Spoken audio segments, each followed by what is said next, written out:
Here we go.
Nurture yourself.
Yo, what's going on, everyone? I'm going to change it up a little bit.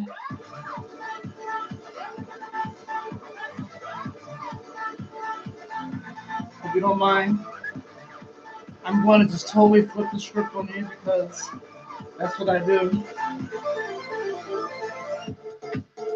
Let's see.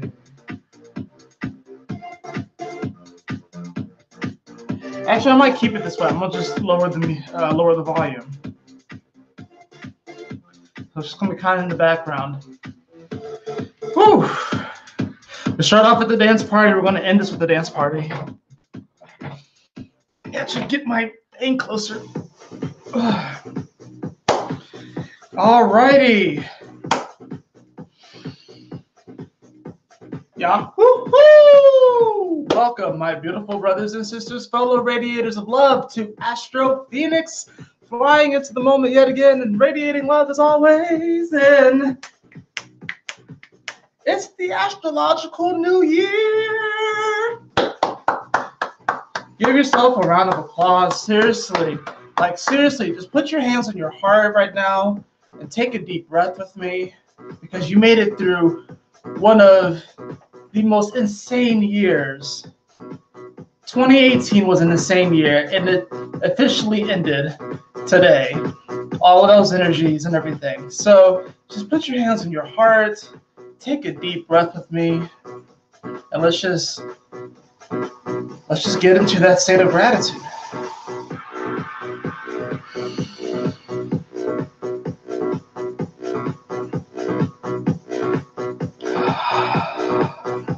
I like to smile on the exhale.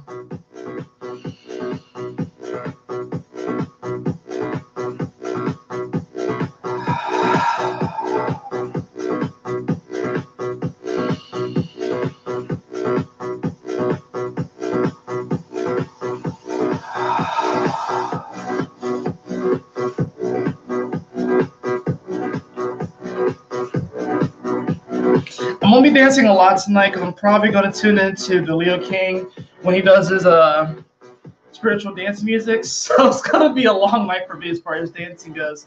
But the card I pulled at the start when I was shuffling was orange, which is nurture yourself. The number is 16. 1 plus 6 is 7.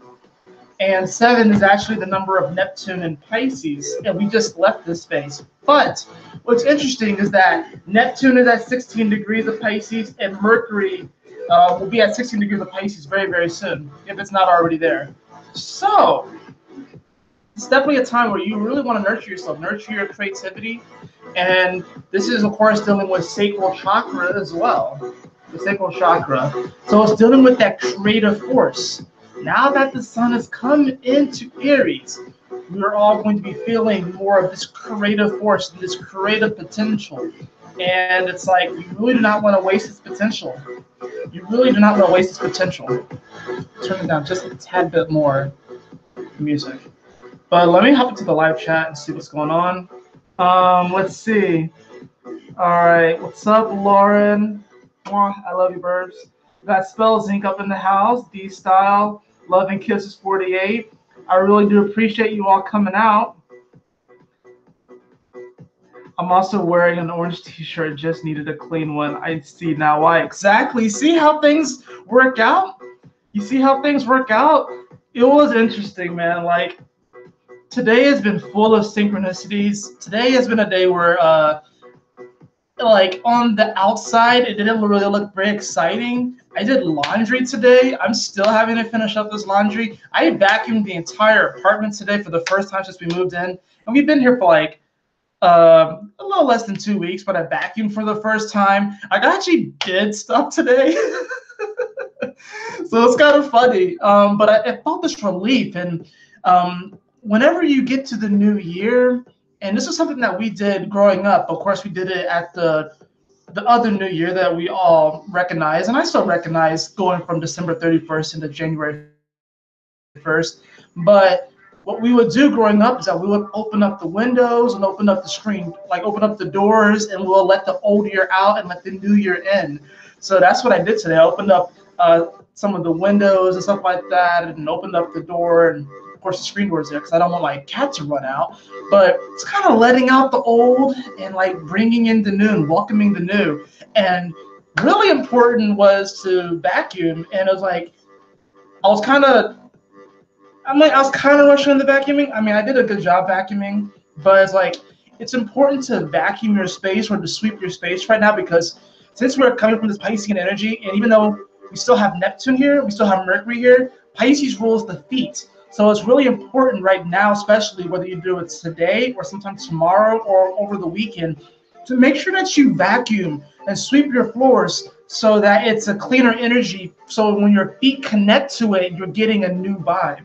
So very important to do that. I wanted to make sure that I vacuumed our apartment, so I did. So definitely have been feeling pretty productive today. Like I felt like an adult today. It was kind of weird. But, you know, had to get some things done, you know, adulting, 27 years old, I'll be 28 in November this year.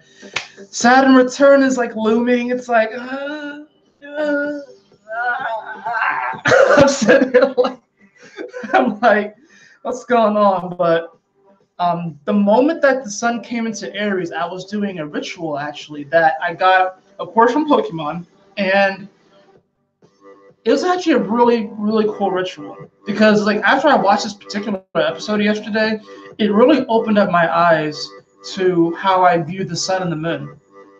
So when the sun moved into Aries, into its exaltation, and we're going to do this here, what I'm going to do is I'm going to bring up some, like, either, like, I'll probably screen share, and I will, like, bring up a picture of, like, the sun or something like that, or whatever have you. But we're going to do this ritual that I got from Pokemon and how powerful it is because it's like the sun gives us energy, but we also give the sun energy. And the sun needs us just as much as we need it. And it may be hard to conceive of that because we are so, at least physically, so infinitesimally small compared to the sun.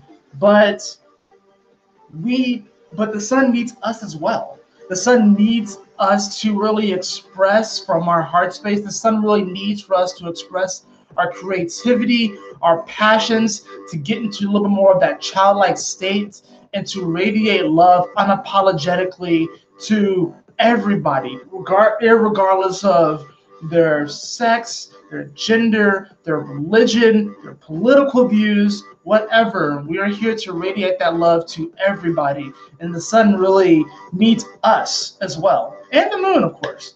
So I got called to watch. The Pokemon Sun and Moon anime is by far my favorite season so far. I mean, yes, it's a little bit childish. The way that they did the animation compared to the older episodes is a little bit different. They kind of make Ash look a little bit more cartoony, but the themes and the messages in the Sun and Moon anime are so on point, and they're so good. I'm finally caught up to what they put out on Pokemon TV, the app on Roku, but it is such a good anime. Like, I recommend that to everybody. Like, it's probably my favorite out of the series so far.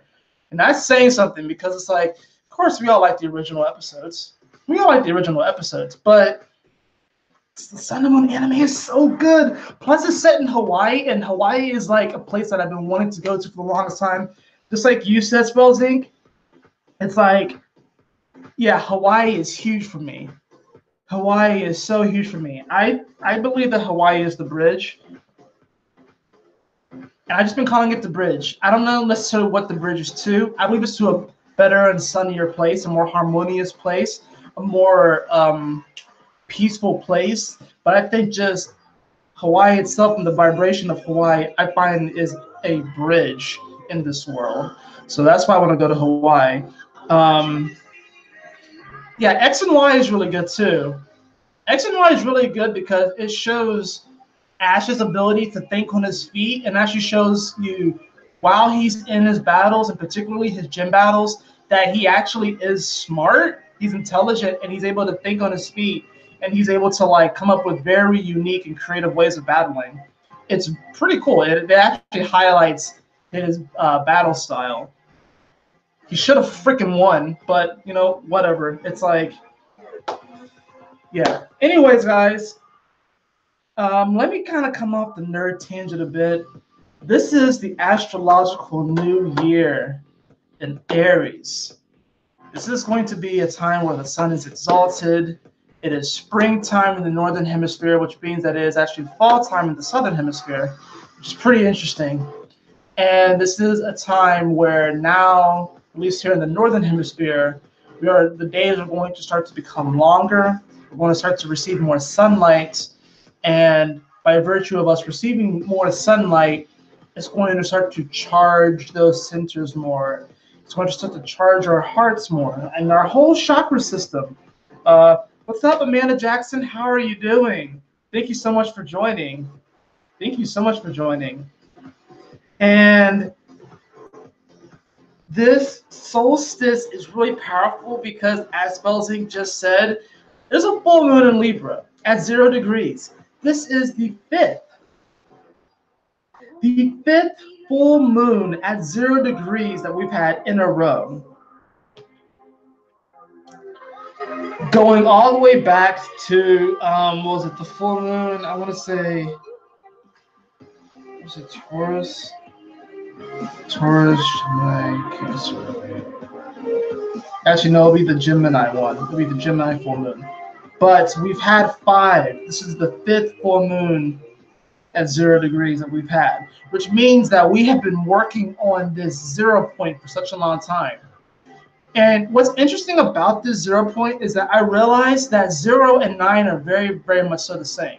0 kind of represents the beginning, and 9 represents the end, but 9 is also a beginning, just as much as it is an end.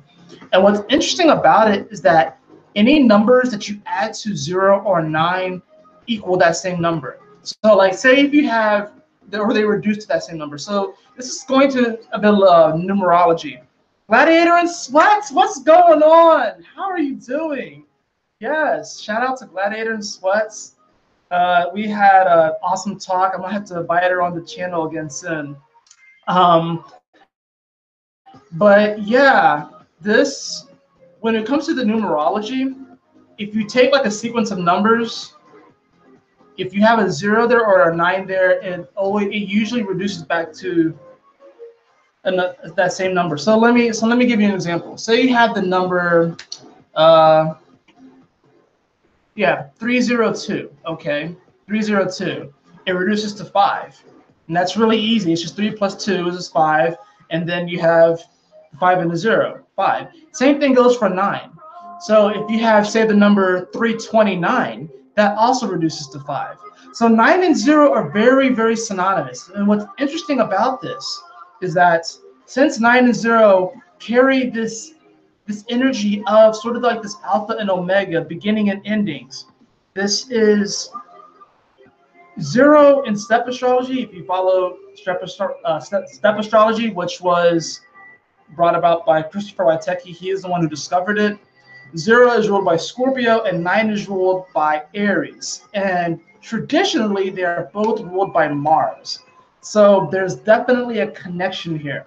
Now, where is Mars right now? Mars is in Taurus. Doesn't like to be in Taurus. Would rather be in Scorpio. But Mars is in Taurus, so things right now do seem like a bit slow as far as manifestation goes. But what's great about Mars in Taurus is that it's allowing us this opportunity to kind of slow down a bit, but to be very discerning about how we act, and where we put our energy. Not only that, but it's a powerful thing because Taurus is like this incredible generator of energy. That's why they rule manifestation.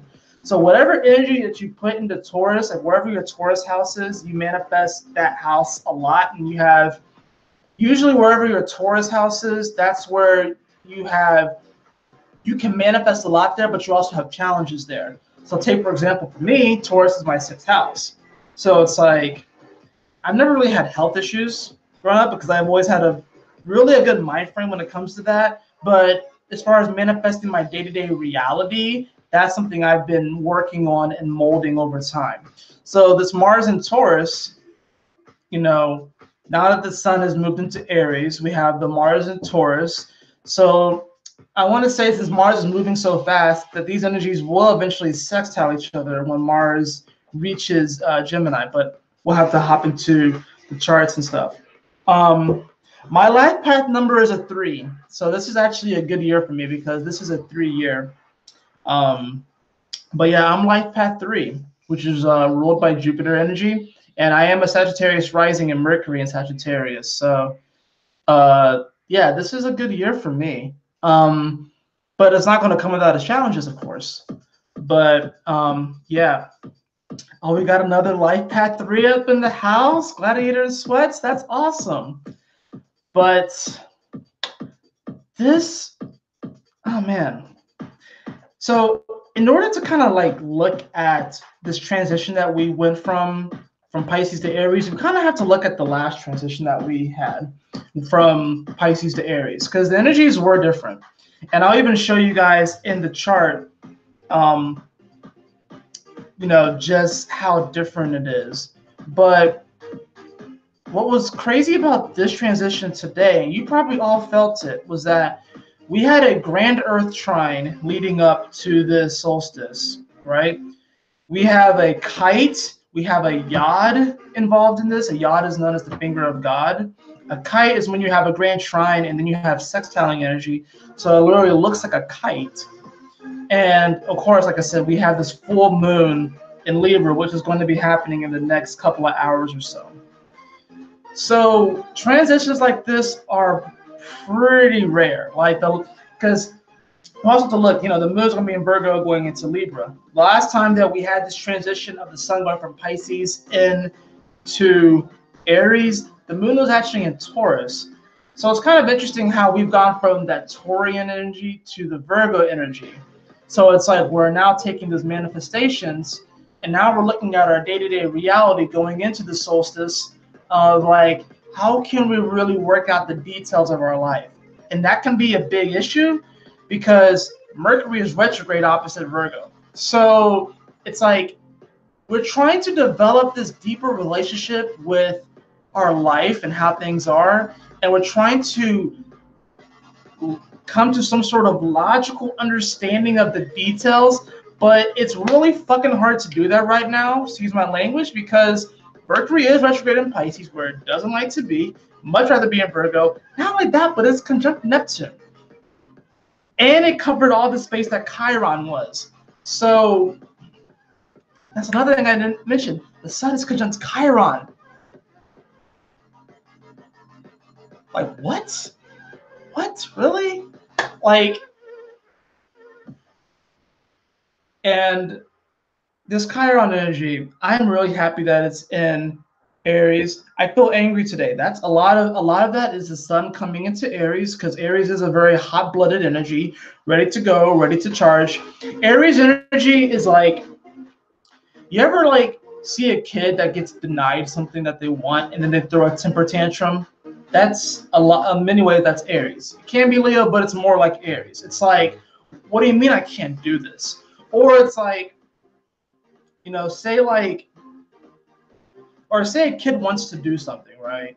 You know, but they're too young to do it. It's not even so much like, you know, oh, I'm sorry, you can't have that candy bar. Like the kid picks out a candy bar in the store and the mom tells them that they can't have it, and they throw a bit of a temper tantrum. But even more so, taking it to another degree with the Chiron element, this is more like us wanting to do something and the universe is telling us that we can't do it just yet, or that we have to wait, or that we have to employ patience. We're not old enough yet. We're not developed enough yet. We're not evolved enough yet.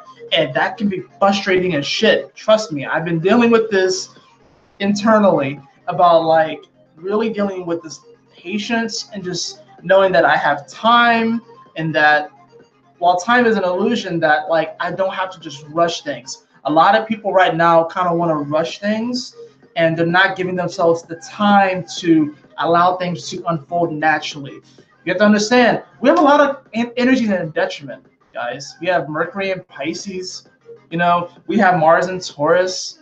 Like, these are not easy energies. And because these energies are the closer personal planets, it makes it more difficult to do it. Yeah, Uranus is in Taurus, and Uranus doesn't like to be there, but it's an outer planet.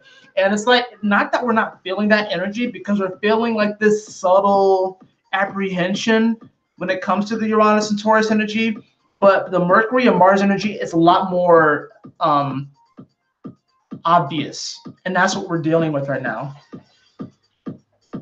So it's like, this is definitely a time where your frustrations can be at a bit of an all-time high, but this is about taking those frustrations and metamorphizing them, you know, going through that metamorphosis and using those frustrations as fuel.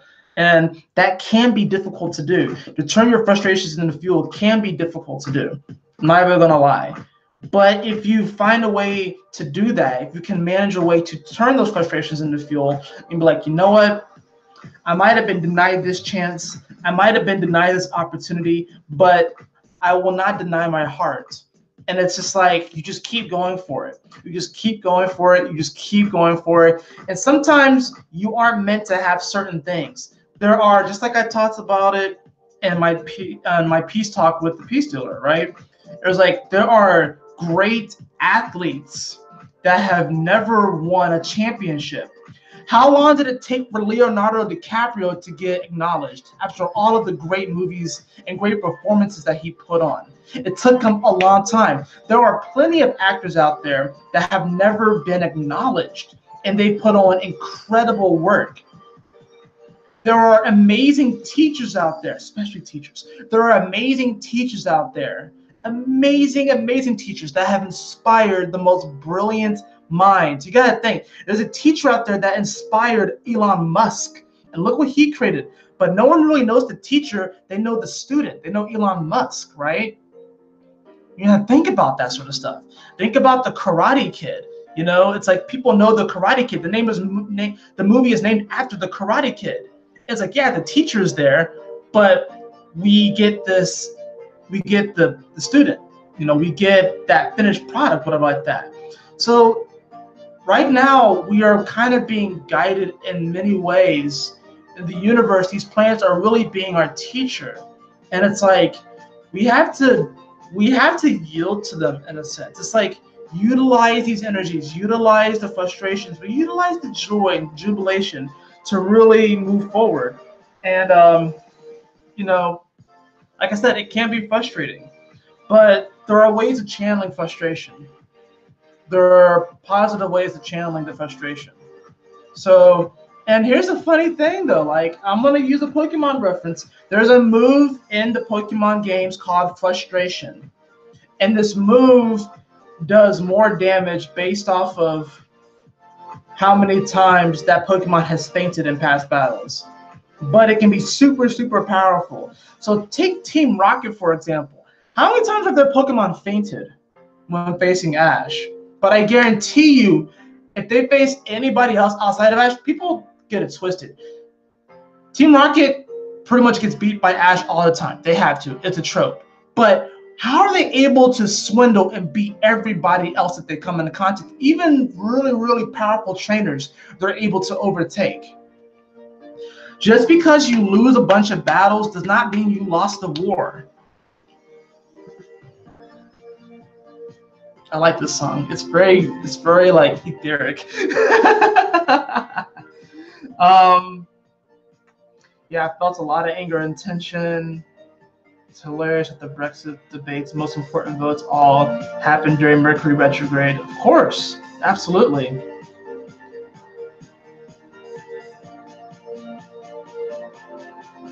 Politics are being shifted forever. And we have to also remember, guys, that these political games right now, they are a reflection of what's happening in the upper echelons of existence. So within the Galactic Federation of Light and these other federations outside of this 3D, 4D sphere, there's a lot of shifting dialogues are happening right now, and it's trickling down to us. That's what we're feeling.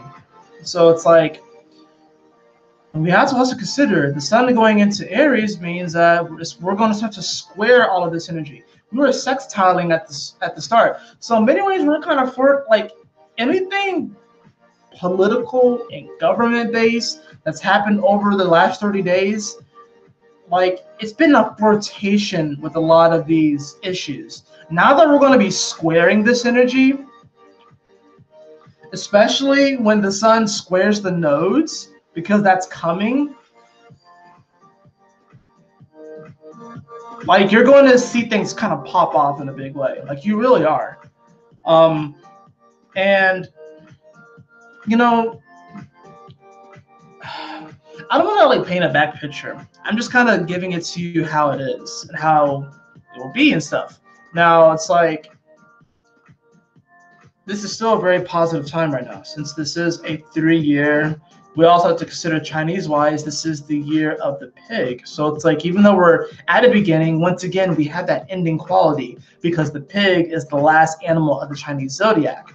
So once again, we have slow down energy right now with the Mercury retrograde in Pisces, with the Mars in Taurus, and we're in the year of the pig. Like, there's a lot of slow down energy right now.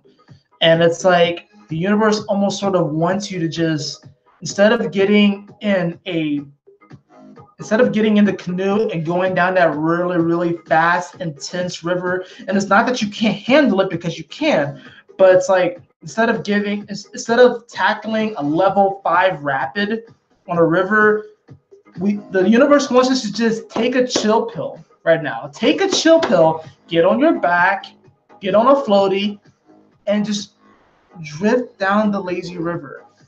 Like, and you'll be surprised at how much you can get done by drifting down the lazy river.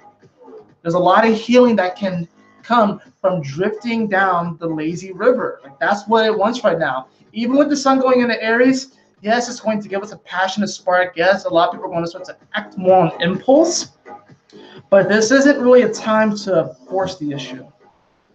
It really isn't. Don't apologize for being a Scorpio. I won't. Do you think Saturn and Cap will be as hard for Caps as Saturn and Sag was for Sag? Saturn and Cap will be harder for Caps than Saturn and Sag, simply because we have Pluto involved here, and we have the South Node here, and the North Node is opposing these energies. Capricorns are under attack. Do not get it twisted. Whether they are in integrity or not, Capricorns are definitely under attack right now. And Capricorns are really being tested on their integrity, on their belief in themselves, and whether they truly love themselves to really express who they are. It's difficult right now for Capricorn energy. I have Capricorn energy. This is my second house. So it's like, I'm in many ways dealing with this too. Since this is my second house of self-worth and self-value, I've been dealing with this energy of wondering, can I do this thing? Am I worthy? Am I ready for this? Like, can I manifest this shit? Like, so the Capricorn energy right now is going through a bit of a tough time, but with pressure comes diamonds. So it's not that Saturn and Sagittarius wasn't difficult, because it challenged everyone's belief structure, But with Capricorn coming after Sagittarius, it's about, okay, you have your belief structure. How do you physically manifest it? In a very magical way, because Capricorn's very magical, because people forget about the fishtail on the goat. So it's like, you have your belief structure. How do you manifest it? How do you physically manifest it? How do you bring into this reality?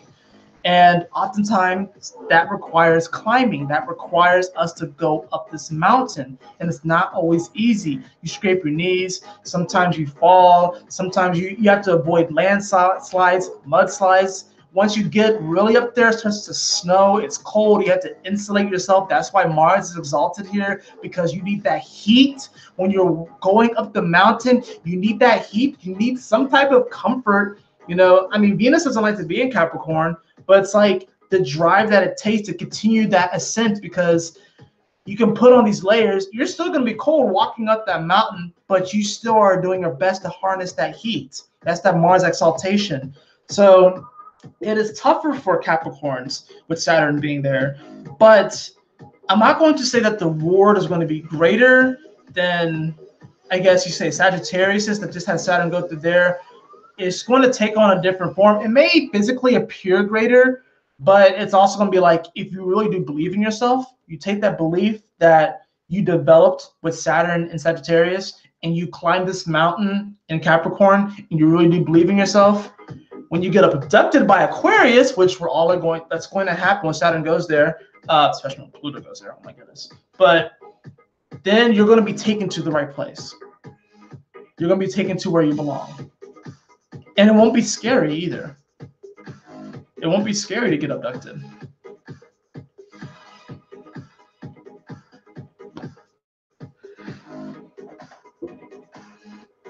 Saturn and Sag was hard.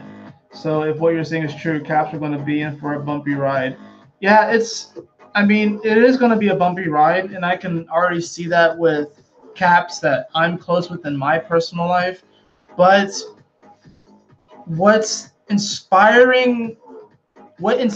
me is that the sheer amount of will to make it through. That's the cool thing, because it's like Capricorn will not show you that they're depressed, and that's kind of a double-edged sword. Now, when a Sagittarius is depressed, it is arguably the most depressing thing to ever see, next to a Leo being depressed. A Sagittarius being depressed is heartbreaking to see. Capricorn won't show you if they're depressed. They won't really show you if they're struggling, because they have to put off this image that they're the boss. They're the jefe. You know, they're the head honcho. So they can't show that weakness. But and that, like I said, that can be a double-edged sword. That's why, like, if Capricorns have people that's close to them, they're able to kind of like soften them up a little bit, kind of make them a little bit more vulnerable. But that's also going to be a great superpower for them, because it's like they know that they are capable of making it through.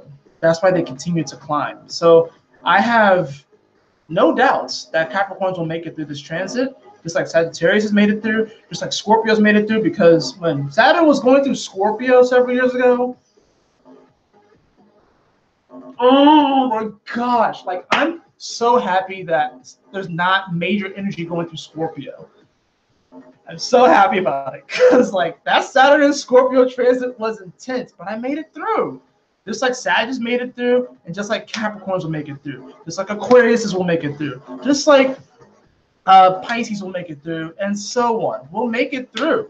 And we've made it through for the whole course of history. It's just that now we are becoming aware of these celestial bodies more. We're becoming refamiliarized with them, because they've always been there, and we study them. But now that we're starting to, it's like, hey, what's up? I feel like I know you from somewhere. And like, but now it's taking on like this whole new thing, because things happen in cycles, guys. Like, if I can draw this out. Nah, that pen sucks. Let me see if I can, like, you know, things happen in cycles. So it's like,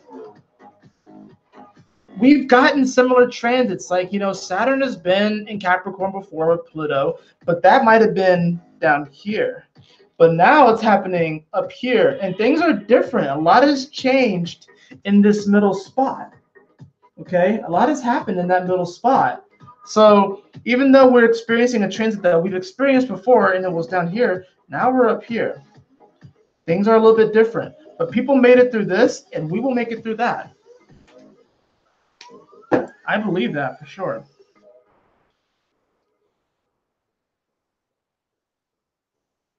Let me catch up on these comments and stuff. Saturn and Pisces must be getting the tools to create a fantasy world. Facts. It's unicorn energy. Sag is still trying to recover from the last 3 to 4 years. Yes, they are. I know a few Sages that I just like. I work with the Sag, and I haven't really asked them about it, but I can just feel that he's still recovering from it. I know another Sag that I used to work with. I know that he's kind of recovering from it too. So I mean, don't get it twisted. Like Saturn going through your sign, it's not easy, but it's funny because growing up, Saturn was actually my favorite planet, and it still in many ways is, just because, first of all, I think it's just beautiful with like the rings and stuff like that. But Saturn is not as, and it's gonna be crazy. People are not gonna listen. Like, I think this is also because of my proximity to an Aquarius, because they're co-ruled by Saturn. So it's like Saturn can be kind of like a big bad wolf. But at the same time, it's like look at wolves. Look at their culture, and it's interesting. If you are a Capricorn, the wolf is actually a very key spirit animal for you, or a totem animal. I don't know if it's spirit or totem. I want to say totem animal. If you're a Capricorn or a Capricorn moon, pay attention to the wolf and their messages. But the wolves have very beautiful societies, and they really care about each other. They really do. And it's like, it's interesting because the leader of the pack will actually be the anchor, and then they'll keep like, the wounded up at the front and the old. So it's like, and then not only that, but the way that they corner their prey and their communication with each other is so advanced and so incredible. There's a reason why wolves have been so huge in shamanism and stuff. So it's like, that's why I kind of want to talk about like these animals as far as like, since we're talking about this Capricorn energy, totem animals of Capricorn, we have the wolf, you have the panda, you have the mouse, and you also have the seal. Now, this is something I'm going to be revealing in time. I've already revealed it on my channel once, but I'm going to remake a video about it. But the new Pokemon game supposedly have 2 legendary wolves. I think the wolves are more like a insignia. I don't know if it's, well, I don't know. We'll see. I honestly have no idea. It'd be cool if there were wolves. I'm sure there's got to be a wolf in there somewhere. I'm sure there's a wolf in there somewhere. But we did just get a wolf, though, technically, with Lycanroc in them. I think they're technically wolves. So it'd be cool if we got another wolf. I like wolves, But, yeah, this Saturnian energy hasn't been easy. But at the same time, I don't want people to be afraid of Saturn. You know what I mean? Like, and that's funny because I'm sitting here like looking at my Saturn return. I have Saturn in Aquarius at 1 degree, and I'm like, what's gonna happen? Like, I'm like, this is gonna be interesting because like as soon as Saturn makes that shift, I'm gonna get hit. I'm like, oh gosh, what's gonna happen? But let's hop into the charts. I want to hop into the charts and kind of show you all what's going on. But before we hop into the charts, I'm gonna run to the bathroom because boy has a weak bladder. I'll be right back. Enjoy the tunes though.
things like man tells you to do.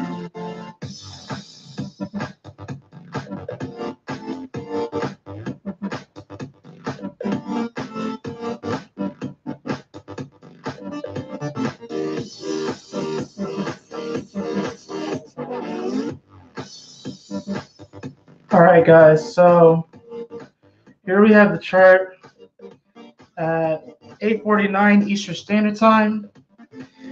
You can see we have the sun officially in Aries at 0 degrees in proximity to Chiron. We have the moon getting ready to shift into Libra.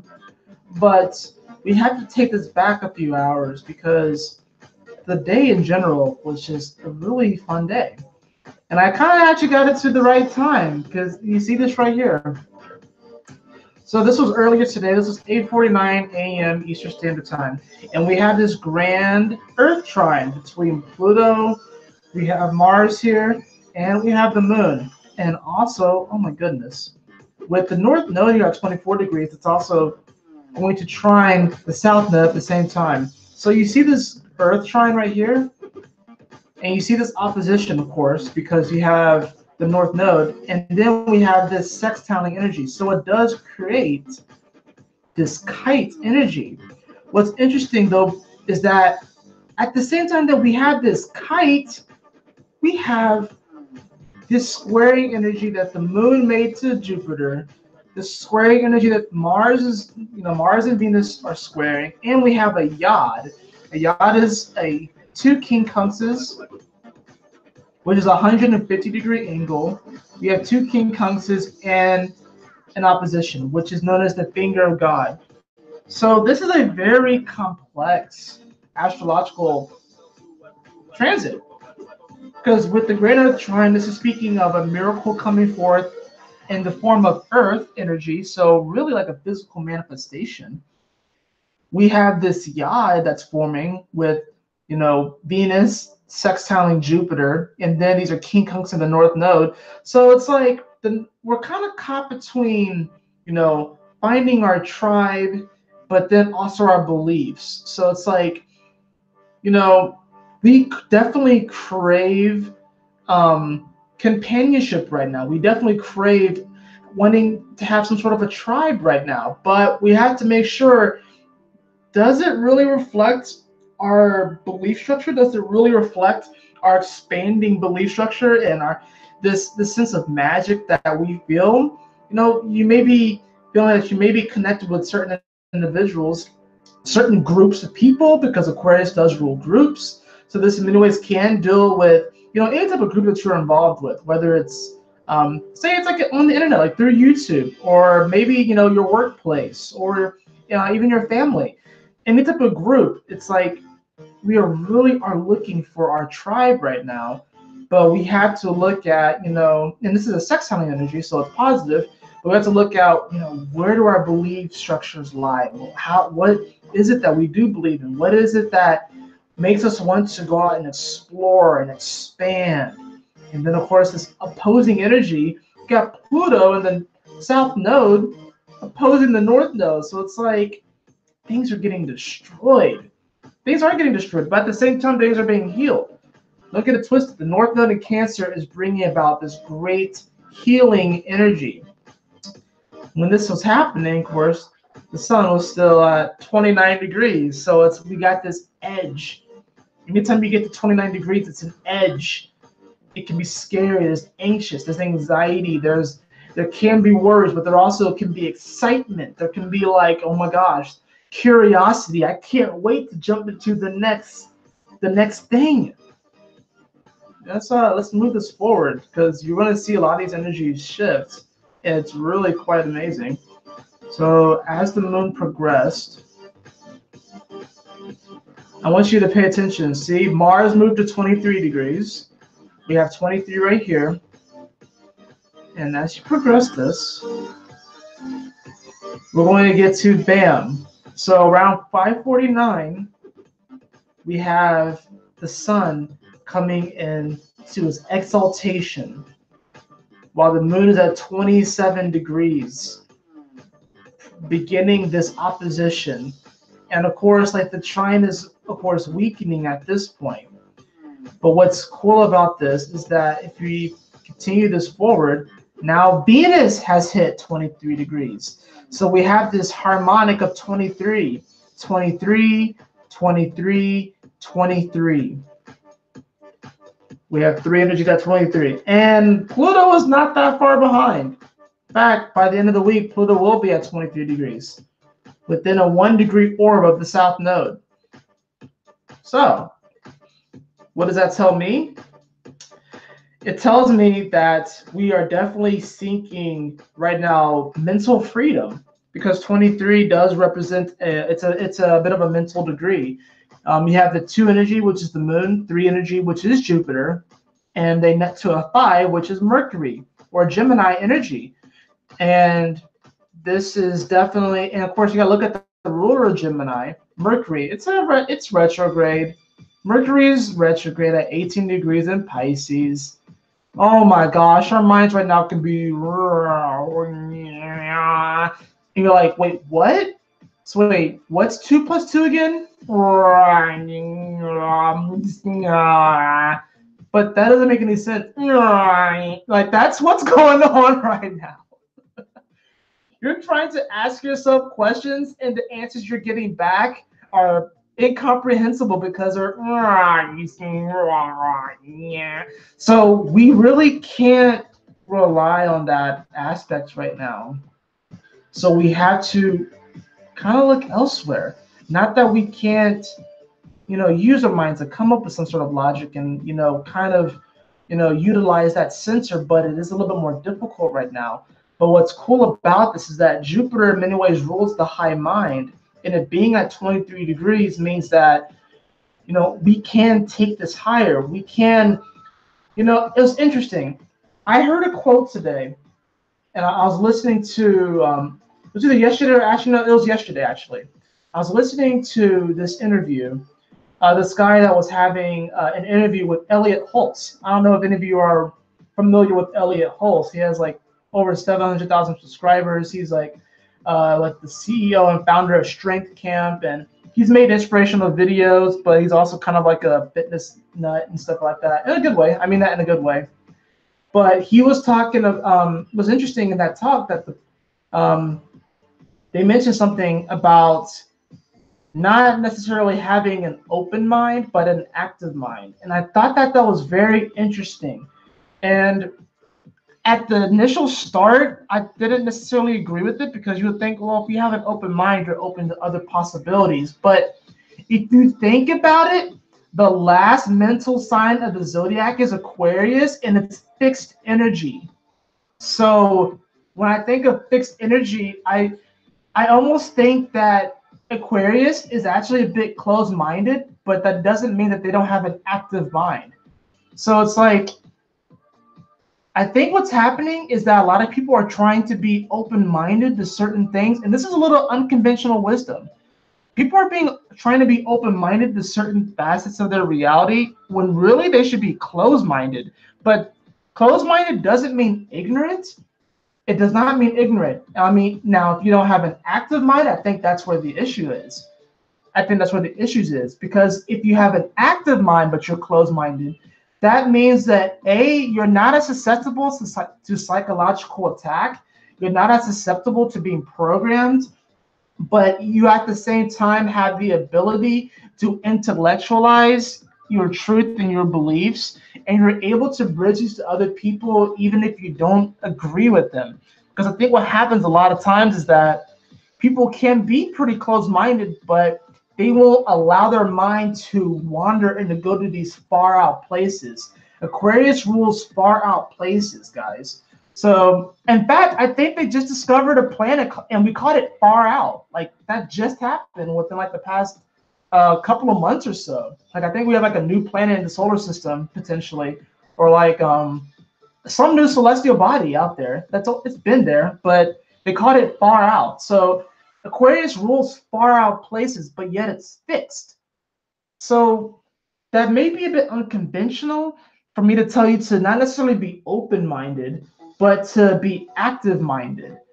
And it's like, it's kind of an interesting way of looking at it, because, like I said, I feel like a lot of anxiety that's being caused right now is by people being open-minded and they're being susceptible to psychological attack, myself included. Because before, like, I didn't really think about that until I heard that in that video, and I was like, wow, that kind of changes my perceptions on things. And of course, like I said, Aquarius is the last air sign of the zodiac, and it's fixed air. Like, that's pretty intense. Now let's move this forward. Now we have this full moon in Libra, 0 degrees, of course, conjunct Aries. And this is when we need to talk about relationships. Because relationships are going through a massive metamorphosis right now. I've talked to multiple people the past day or so, and the theme I've been hearing is about complications within relationships. And I'm sitting here like looking at the astrology, and I'm like, oh my goodness, duh. We have this full moon in Libra. We're going to have another full moon in Libra at 29 degrees, by the way. I'll show you guys that in a moment. We'll have another full moon in Libra. So we're going to get 2 full moons in Libra. We're going to get the beginning of the spectrum and the end of the Libra spectrum. What? And then, of course, that new moon in Aries is going to oppose the midpoint. But we also have the sun conjunct Chiron. So, guys, people are changing, right? People are changing. People are shifting. Chiron just got out of Pisces. People are like, here's the thing, though. Like, those of you who are in relationships, especially romantically, like, this is a time where you want to hold space for your partner, but do not be surprised if they start to like, I mean, relationships can't end right now. I'm not going to lie, but relationships are definitely going to change right now. They are definitely going to change right now. And there may be a desire to try and hold on to the old, but I'm telling you guys, Chiron just got out of Pisces, which means that when it comes to our integrity, when it comes to who we are to become, we are in a very raw state. Aries is very, very raw. Aries is very raw. It's like we just came out of the cocoon and we are now a butterfly. And we're like, we haven't seen the light in days. We haven't seen the light in days. And now we finally get to see the light. We get to take in that deep, fresh breath of air, and it's like, it's raw. And what happens a lot of times when you come out of a cocoon, like the butterfly, it has to immediately find food, it has to find water, it has to worry about birds trying to not eat it. So it's like, don't be surprised that in this time, people are kind of triggered right now, and people might clap back at you and bite back at you, even if you mean well. They just came out of a cocoon. They may misinterpret you as a bird trying to eat them. Like, they may feel like you're a bird trying to eat their ass, and they're trying to survive. It's interesting. Butterflies don't really last that long if you look at their lifespan as that stage. So it's like there's a bit of sensitivity with the sun conjunct Chiron, and with the moon, of course, opposing all this, there's deep sensitivities within relationships. Not saying that you can't work them out, because I definitely believe that you can. We also, of course, the moon is going to be quincunxing Uranus as well. And Uranus is the ruler of Aquarius, which in many ways rules this sort of exaltation of relationships in the form of friendships. Because you got to understand, like, you may have a romantic partner, but you ultimately want to be friends with your partner. You want them to be your friend. Now, of course, this isn't just romantic. This can be dealing with just platonic friends. This can be dealing with business partnerships. But right now, there are deep sensitivities when it comes to who we see ourselves as, and what do we see the relationship as. Is this person good for me? Is this job good for me? Is this path good for me? Is this food? There are all kinds of relationships. It's not just romantic. It's not just the relationship that you have with your job. This is the relationship that you have with food. This is the relationship that you have with, well, your body. Shit. This is the relationship that you have with your routine, like your morning routine. This is the relationship that you have with your pets. Like the relationship that you have with music. All of these things are coming into question right now. all of them are coming under the lens. They're coming under the microscope. All of them are kind of in the interrogation room right now. And it's going to be like, where were you on the night of whatever, whatever? And it's like, based off of their answer, we're going to either we're going to axe it from our life, or if we really do feel like we can work with it, we'll work with it. You know, it's challenging, guys. It's challenging, but the ruler of relationships, Venus, is in Aquarius, which it's a nice energy. It's a light energy. You know, Venus in Aquarius isn't bad. It's about to come into its exaltation though in Pisces, so that's good. So Venus is excited. Like Venus is like getting more and more and more excited. And the cool thing about Venus in Aquarius is because it does rule these far out friendships, relationships that we can have, even these far out thoughts, these very innovative thoughts. Venus in Aquarius brings about and spawns relationships with the most unique people that you did not think you were going to be with. You know, Venus in Aquarius will show you a relationship that is really just non-traditional, and people will kind of look at it and be like, what? He got with her? She got with him? They just seem like total opposites. Not necessarily. But Venus is getting more and more excited because now it's going to come into Pisces, which is magical dreamland, by the way. Super magical, like dreamy. And the cool thing is that Mercury will be coming forward. But this is that new year. And let's just take it back a year, just to kind of show you where all these energies were. Okay, so March 20th, 2018. We have, bam, the sun entering into Aries. Oh my goodness, look what else was in Aries. Mercury was coming forward, Venus was coming forward, Uranus was forward, and then we have the moon here. So last year was definitely had a good bit of fire energy. But look, Jupiter was in Scorpio, and it was retrograde. The North Node was in Leo. Energies were different. Energies were different. The South Node was in Aquarius. We were really trying to figure out where we belong. Mars was in its exaltation to Capricorn, but it was beginning the ascent. It was just now getting to, it was like, this is like base camp, right? Not even base camp. I almost said Saturn is where base camp is because it's at its natural degree at 8 degrees. Mars is like, it just like got off the bus and it's like, okay, I'm gonna climb this mountain. But flash forward to now, you know, hold on. Yeah, Mars is in a totally different state. It's in Taurus. So yeah, it's a little bit slower, but it's like it climbed over the mountain and now it's in a different space, you know, kind of coming back up again. And I want to even just go forward a month because then you'll see this other new moon, this other full moon that we'll have, which is just like intense because we're going to get this full moon at 29 degrees. So you see that? The full moon, we get 2 full moons. We get one at 0 and then we get one at 29. Now look at these energies. Mercury is going to be in Aries, where the sun is right now. It's going to be conjunct Chiron. Chiron is going to be at 3 degrees, which is, I believe that Chiron retrograded at 2 degrees. I can't remember what degree it actually retrograded at. Look, Venus is at 28 degrees. And what's interesting is that the year previous, when the sun shifted into Aries, I don't know if you noticed, but Chiron was at 28 degrees. And now Venus is going to be here at 28 degrees, which is really in many ways wrapping up that old transit. And then Mars is going to be here in Gemini. So this is definitely, and of course, Gemini and the tarot is the Lovers, right? It's the Lovers card. So this is the next month is going to be heavy emphasis on relationships.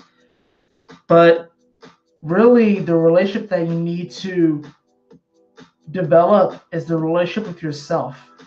That's the one that you need to focus on the most right now. So don't be surprised if people kind of dip. Like some people might get ghosted this month. But you know, that's, you know, everyone has their own path and everyone has to really kind of figure it out for themselves. I'm just a channeler. I'm just the messenger. I'm just the vessel. But it really depends upon this Chiron. Wherever Aries is in your chart, and wherever Chiron is, you know, whether you kind of dip set, because the whole dipping energy is going to have a bit of this escapist energy to it. I'm not gonna lie. I would say probably like I don't want to say that people who try to escape right now are in integrity, but I'm going to say that a lot of people that just kind of dip out of relationships right now, like a lot of it is going to be a bit of false alarm energy. Like you may overthink it. You may overthink it, especially with, you know, Mercury at 18 degrees, 1 plus 8 is 9 Aries energy. We have a 9 right here as well. So there's a propensity here to overthink our situation, to feel like we have to be somewhere at this exact time, and that if we're not at this exact time, it can mean death. Because I mean, in many ways, like I said, we just came into the butterfly, and it's like, oh my gosh, this bird's gonna come and eat me, and it's like, probably not, you know, probably not, you know. Oh, let's get back to the.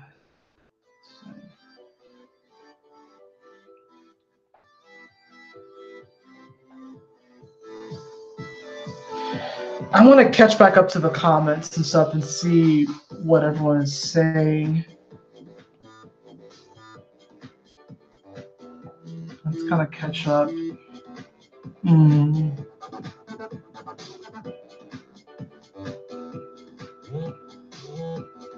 People seem to be becoming too individualistic to be in tribes. The communal mind almost seems like a step back in human evolution. That's because people are creating their own tribes within themselves. Because if you think about it, you have a body that's composed of trillions of cells, and all the cells are a tribe. So there is definitely an element of that. This is why I say the 13th dimension is one of the loneliest dimensions, because you're the only soul there, but you experience yourself over and over and over again.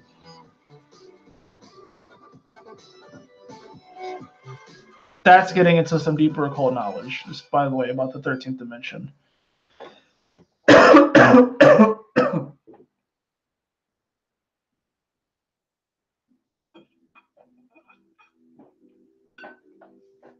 Guys, I don't want to scare y'all with this energy, because honestly, it's going to be great.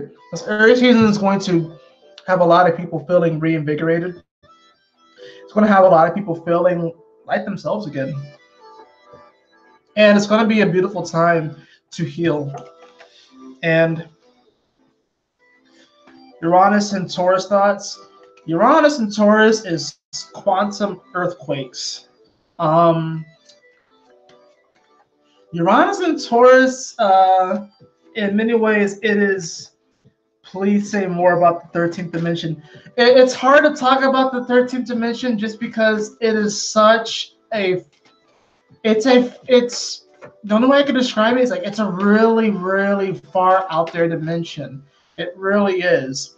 The way that I kind of feel into it is that for some reason the whale, and particularly when I think of the 13th dimension, I think of Jonah and the whale from the Bible, like that story. Like that is like the closest I can kind of get to it as far as like what the 13th dimension is. It's like it gives me Jonah and the whale vibes. Like that's why I say it's a lonely dimension, because then it's like literally it's like you're faced with yourself and nothing but yourself, and then you have to find the space of how you want to get out, because it's like we do crave that companionship with other people and other souls. So it's like imagine a dimension where you're the only soul there. Like that's intense, and you can get lost in creating stories for yourself of, you know, all kinds of things of who you are and stuff like that. And it's really just you. It's in many ways you all like a lot of your cells kind of playing out you. It's almost like you're the whale and you're Jonah at the same time, and you have to have this faith that you're going to make it out. That's the closest I can feel into that vibration. It's a very, he was spit out. Yeah, he was spit out. And that's the kind of the thing about it. You do get spit out because it's like it gets to a point where it's like, oh, enough is enough. So it's like, but there's that faith that you're going to kind of get spat out into the next thing, which will be the 14th dimension, which would be pretty interesting and shit. Like, I mean, I don't, like I said, those vibrations are so, they're so, it's hard to explain them. It really is hard to explain them. That's why, like, I can't, like, really talk on it too much because just out of sheer ignorance. But when I think of the 13th dimension, that's kind of the feeling I get. I get Jonah and the whale vibes. I'm going to draw cards for the 12 signs.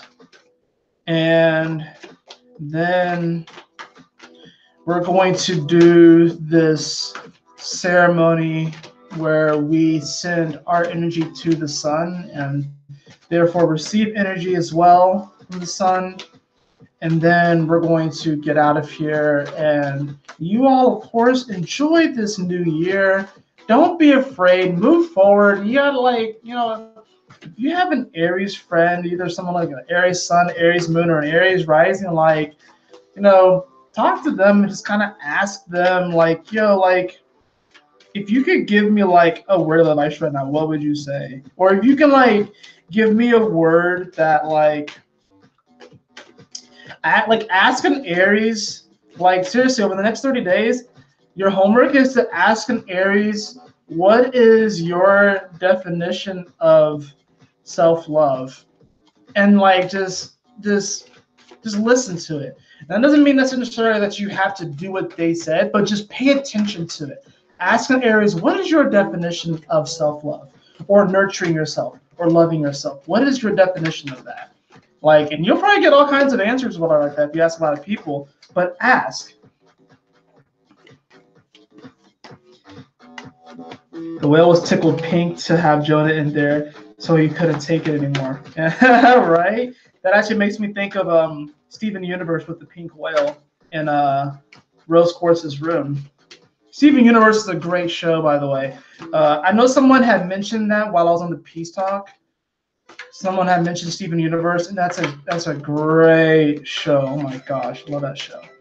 But anyways, let's get into these cards. So I have to, of course, start this off with Aries, because happy birthday, Aries. It is your time. It's actually my aunt's birthday today. One of my aunts, so happy birthday to her. But Aries, Sun, Moon, and Rising. This is my color card deck, by the way, so it's like an oracle card deck. So Aries, the card that we have for you is brown. Wow, look at that. It's talking about establishing boundaries. Establishing boundaries. Yeah, I will do that, definitely. I will call her and ask her about her idea of happiness. But we have brown for Aries, which is funny because your ruling planet is in Taurus. So in many ways, it's like you're planting. So established boundaries is speaking to, you don't want to plant your manifestations too close to each other, because then they'll fight for space. They can choke each other out. I think a lot of times what happens is that when people are trying to manifest things, sometimes they don't give their manifestations enough space and time to where they start planting too many things close to each other, metaphorically, or actually if you're planting something, that the plants will begin to choke each other out and start competing for space, therefore not allowing for the greatest amount of abundance as possible. So Aries, this is saying that you, especially right now, you want to establish your boundaries, you want to stand your ground, and you really want to take no prisoners. Aries, take no prisoners, right? Like, if someone tells you that you can't do it, be like,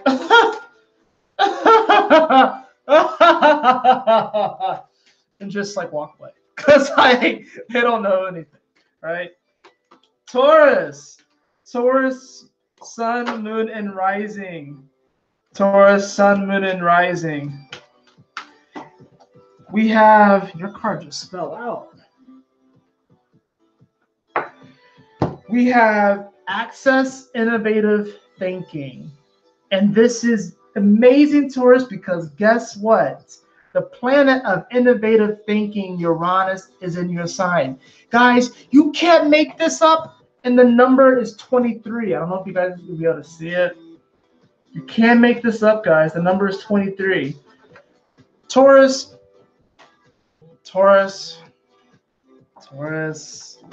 This is a time where you want to plant some things in your garden that no one has ever seen before. But these are secret seeds that you've been holding on to for a while. You haven't been wanting to plant them because you've been kind of wondering what will other people think. And I'm guarantee you that if you plant these seeds, they will spawn fruit. They will spawn fruits that people are going to flock. People are going to flock to want to try this fruit. It's almost like a new restaurant that's opening. And it's like, at first, they start to get, I'm getting a restaurant that opens that doesn't do a lot of social media marketing and stuff like that, but it gets around by word of mouth, and then by like the second, like by like the 6th month, by like halfway through the year that they've been open, they're packed. And they have newspapers there talking about like, oh my goodness, like you guys are amazing. And you guys are featured in newspapers and magazines. Taurus, the color of lemon is talking to, first of all, you probably want to get some citrus into your diet. So, put lemon in your water or eat more citrus-like fruits like limes and oranges. Get a bit of that vitamin C. But this is talking about like plant those seeds because the fruit that's going to spawn is going to make you quite popular. And that's a good thing. It really is. Because Taurus is slept on a lot. Gemini, Sun, Moon, and Rising. Gemini, Sun, Moon, and Rising.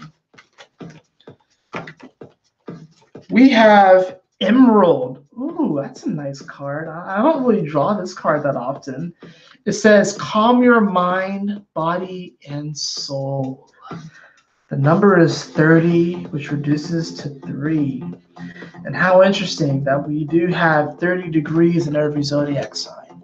And the sun is at 0 degrees of Aries, which in many ways can be seen as 30 degrees of Pisces. It's very interesting. Calm your mind, body, and soul, Emerald. This is a very interesting, and there's a reason why I'm using the color deck too, by the way. I'll talk about that later. But this card, I'm seeing like, the Wizard of Oz, like the city, and how it reminds me of emeralds, this green city and stuff like that. And it's like, I feel like with you, Gemini, it's like, when you learn to calm these temples, when you learn to calm the mind, the body, and soul, it gives you this deeper clarity. And what's cool about this card is that it shows like the water droplet, and it has like that whole cool thing where it separates here. And it's like, I feel like you're wanting to kind of bridge the separation of like this dot and that, but it's still all one. And you have to like, you're kind of worried about whether or not this orb will fall back into the flow, but it will fall back into the flow, and it will become one with the water again. So Taurus is like, in many ways, you may kind of feel a bit kind of out there and separated a bit. And I mean, who can blame you? Your ruling planet is retrograde and Mercury conjunct Neptune. So nobody gets you right now, but when Mercury comes forward, especially next week, and you start to kind of clear up things, definitely take time to breathe. Definitely take time to, nurture your body. But also like, yeah, people don't necessarily get you right now, but that's just because like you're thinking about things and conceiving of things that are pretty way out there. And once Mercury comes back online, people are going to start to be like, oh, I thought you were talking out of your ass, Gemini. And you're like, no, like I experience this magic on a day-to-day basis. And they're going to be like, oh, okay, I see you, Gemini. I fucks with you, Gemini, okay. And I do fucks with Gemini. Like, Gemini's Gemini was like, you know, it used to be, it was funny on the peace talk that I did. This is Cancer's card, by the way. On the peace talk I did, I was going to put Gemini on my more challenging signs because it was for a while, but lately here, I've been really appreciating the Gemini energy because you guys are misunderstood too. I think Geminis are really, you really slept on. Cancer, we have Sapphire. Regenerate your body. The number is 38. Reduces to 11, which is 2, and that's ruled by the moon. So this is time for you. When it's talking about regenerating your body, you know, regenerating your body can mean the physical body, but for you, I'm feeling it's the emotional body. Because we have a physical body, we have a mental body, we have an emotional body. So when I'm seeing the sapphire here, what I'm feeling is that Cancers, you are regenerating your emotional body right now. That is the North Node going through your sign. And it's been difficult because there's a lot of things that you've been having to clear out. Here's the thing about Cancer. Cancer will take over the world if it hasn't already. Cancer, out of all the signs, if the signs could be if they can be like personified, Cancer would take over the world the most, or have like the greatest chance of taking over the world out of all the signs. That's what I believe, anyways. But that's just because a Cancer who has been hurt, a Cancer that has allowed their hurt to personify who they are, is a very destructive force. But you are regenerating your emotional body, which means that like if you get a limb chopped off, you know, it will hurt, you know, obviously, but it'll grow back. The limb will grow back. So that aspect will grow back. So let's just take, for example, if you were like in a relationship and the relationship ends and stuff like that, and you get into another relationship and you start to carry a lot of those, a lot of that hurt and trauma into your current relationship, it can hurt the current relationship, right? But you have to understand that you have regenerated your body, you know? And the thing about Cancer is like, yeah, there is a lot of memory there when it comes to the water, because water does carry memory. But this is talking about like a true regeneration is just like allowing yourself to be healed. So Cancers, allow yourself to be healed. Allow yourself to be regenerated, especially your emotional body. Especially your emotional body. Leo. Leo, sun, moon, and rising.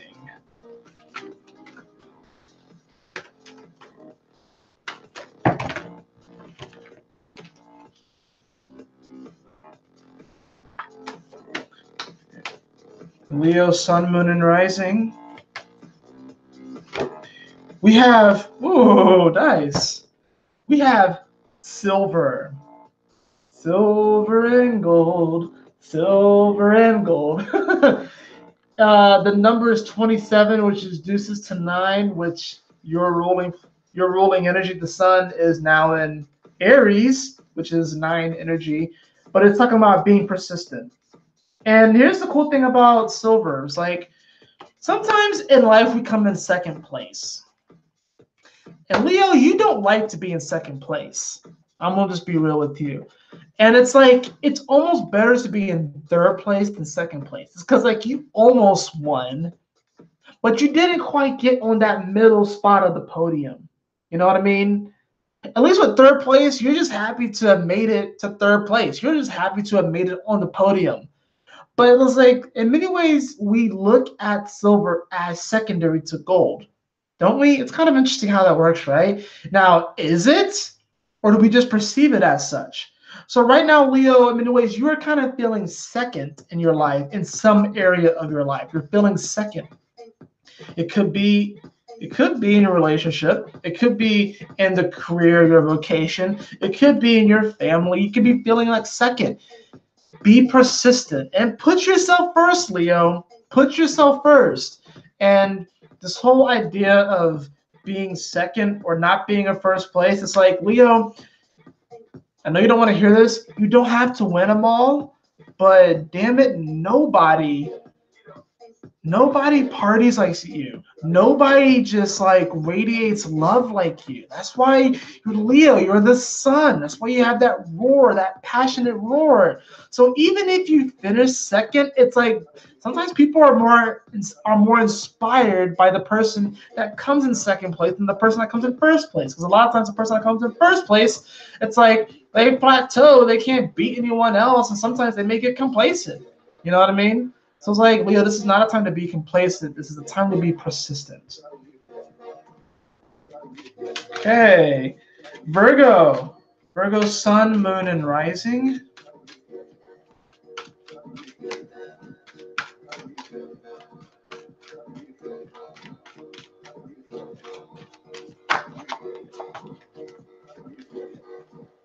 Virgo, we have aqua. We have aqua. The number is 33. Master 33. Look at Virgo getting a master number. Experience, peace, and calm. This gives me like poolside vibes, you know, not necessarily beach vibes, but poolside vibes. It's like, you know, now we're in springtime. We'll be in summer in a few months. It's like now it's getting to the time where we can't be poolside. This is like an energy where you want to just sit by the pool and you want to just kind of have like that little reflector thing there and just be like, your sunglasses on, your nice little shade hat, and just experience the peace and calm. This is a time right now where it's like with so many things that are happening and you may feel like you may want to act on impulse in some aspect. This is a time right now where this aqua vibration, the aqua color, it's just saying like just experience peace and calm. Maybe go to an indoor pool sometime over the next month, you know, or if it's very warm where you are, go swimming, you know, but just like also take time to just like chill, relax, experience peace and calm, and create situations for yourself so you can experience peace and calm. So you're not always just in this chaotic state. It's been tough right now. Mercury's been opposed your energy, and Mercury rules you. It's been retrograde. So Virgos haven't really been able to figure out all the details. And it's like, how Virgos like, like Virgos are like, they're like pulling out their hair. They're pulling out their hair, and the hair is growing back, and they're pulling out the hair that's like growing back. It's like, it's very cartoonish the way that I saw it. But like, create times for yourself, create a sanctuary, create a space for yourself where you can experience peace and calm. It's really what it's asking for you. And it's like, you'll be okay. You really will be. It's like, yeah, it's tough not having all the details. Especially for you, Virgo. You want all the details, right? Libra. Libra, sun, moon, and rising. Libra, sun, moon, and rising. The card that we have for you is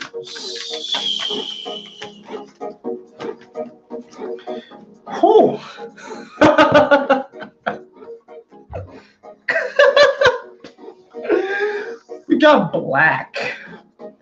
Libra, what's going on? Find richness from the dark night. The moon is in Libra. We got this full moon. We got the card black. And what's interesting here too is that in the southern hemisphere, we have fall time happening right now. At the same time, because you know we have spring here in the northern hemisphere, and we have fall in the southern hemisphere. And fall time is heralded by what? Libra season usually. But it's reversed for them right now.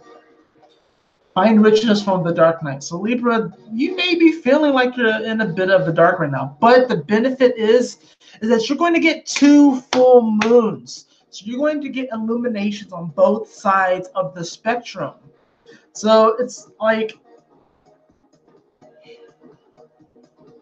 you're getting 2 full moons before you get the new moon in your sign. I'm just saying that's pretty amazing. So it's like by the time that we come to the new moon in Libra later on this year, you know, when the sun, the moon conjunct, it's like there's gonna be those full moon energies, which yes, they would have happened in the past, but remember cycles and springs, some of these energies won't come back up. This is a time where you really don't be afraid. Do not be afraid, Libra. Do not be afraid of the dark. Are you afraid of the dark, Libra? Don't be afraid of the dark. Don't be afraid of the dark, Libra. It's okay. Come to the dark side. We have cookies. Scorpio. Scorpio, sun, moon, and rising. Scorpio, sun, moon, and rising. Speaking of cookies, we got chocolate for you, Scorpio. Nourish your body and soul. Oh my goodness. This is very sexual. I'm not even going to lie. Because look at this card, right? What's up, Amanda? How are you doing? Thanks for joining us. We're just drawing cards for the signs. We got chocolates. I just told Libra to come to the dark side. We have cookies and we have chocolates. And like, let's just be real. Like, a good chocolate chip cookie is hard to beat. It's hard to beat. Now, for me, I like snickerdoodle cookies. I like peanut butter cookies. I love those. But a good chocolate chip cookie, when you bite into it and like you catch like one of like the chocolate bits, and like when you're pulling it away from your mouth, it creates like that little bridge, and it's nice and warm. Oh, like it really is ecstasy in many ways. It really is like an orgasm. So it's like chocolate, nourish your body and soul. So Scorpio, do something this month that is reminiscent of biting into and consuming a nice warm chocolate chip cookie. Whether you actually do it for real, which I would definitely recommend. Damn, I want cookies right now. But like, do something for yourself where it does give you that feeling. Some of y'all Scorpios are about to have incredible sex this month. Scorpio, if you're single, you're about to have, or some of y'all are definitely going to have sex with Aries, and some of y'all are definitely going to have sex with Libra. And the sex that you have with the Aries is going to just be like, bam, and it might be like the last time that you have sex with that person. It might be the first and last time that you have sex with that person if you're a single Scorpio, and it's with Aries. If it's with Libra, you're going to blow their mind, and they're going to become obsessed with you. I'm just saying. You might like that though too, Scorpio. So, anyways, I know, man. I want chocolate chip cookies so bad right now. It's bad. Sagittarius sun, Sagittarius moon and rising. Sagittarius sun, moon and rising. Oh wow, Sagittarius! Look at that. We also have the card of lemon. So Taurus got this card. Access innovative thinking. The number is 23. And guess what? Your ruling planet, Jupiter, is at 23 degrees of Sagittarius. Venus is at 23 degrees of Aquarius, which is also ruling of innovation. And Mars is at 23 degrees of Taurus. And Taurus pulled this card. Do you believe in magic yet? That's really all I got to say about that, Sagittarius. Capricorn. Capricorn, sun, moon, and rising. Yes, a very, very happy birthday. Happy Phoenix rising to you, P-Style. I like to think of the solar return, the birthday, as like the Phoenix rising again. So a very happy solar return, Phoenix rising to you, B-Style. Sagittarius had a very short message. Capricorn. Capricorn, sun, moon, and rising. Capricorn, sun, moon, and rising.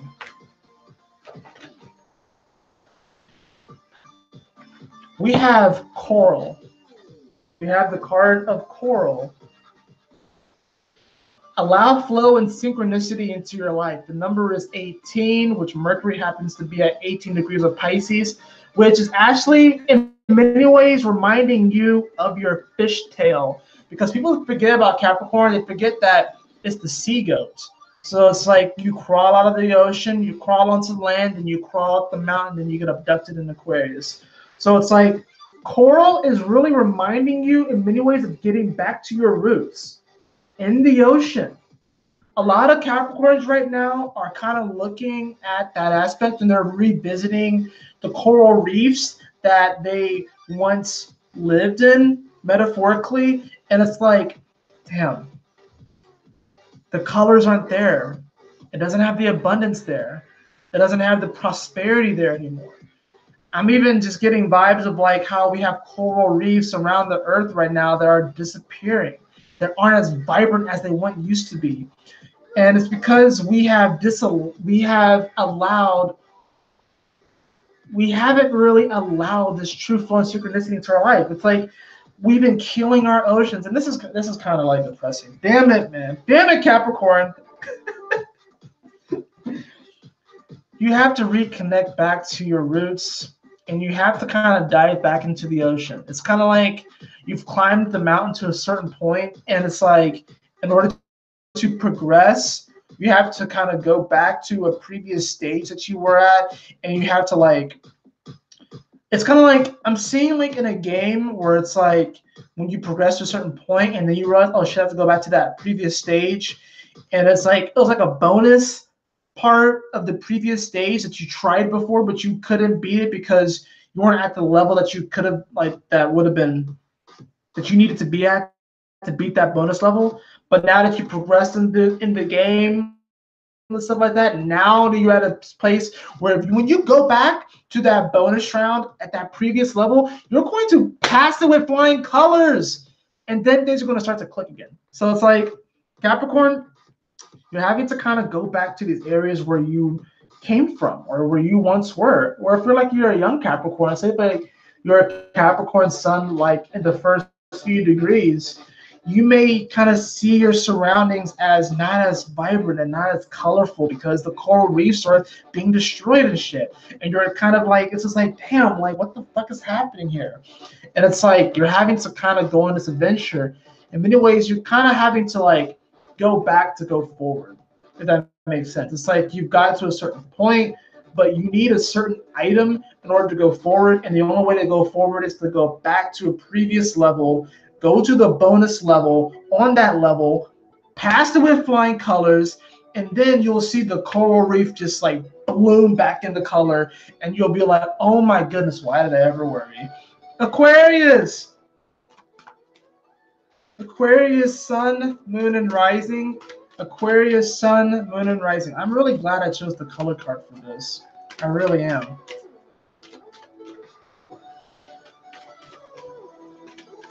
Aquarius, sun, moon, and rising. Ooh, we have the card of Pearl. We have Pearl. Connect to the divine. The number is 25, which is 7, which is, of course, talking about this Piscean energy, which in many ways is a very divine energy.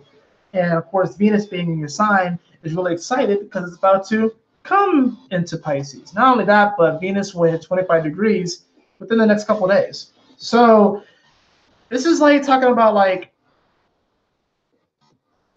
I'm seeing the oyster pearl and how the pearl was once a tiny granule of sand. And then over time built up and built up and built up and built up and built up. So it's like Aquarius is right now, especially with the South Node just having gone through there. And this is the first time, you know, this year we're going to really get this pure Aquarius energy. This new astrological year, we're going to get this, like, you know, of course we have Venus here, but we're not going to have the South Node here as well. That's the cool thing about it, because we go back, you know, to 2018, you know, that whole astrological new year when the sun came into Aries, the South Node was still in Aquarius. So now it's not going to be there. So it's like now there's going to be more of this focus on, okay, where do I belong? How can I innovate things? How can I really move forward? How can I connect to the divine? You know, how can I connect with my tribe? So it's like this has been a process in the making. So Aquarius, I know there can be some frustrations right now with Aquariuses.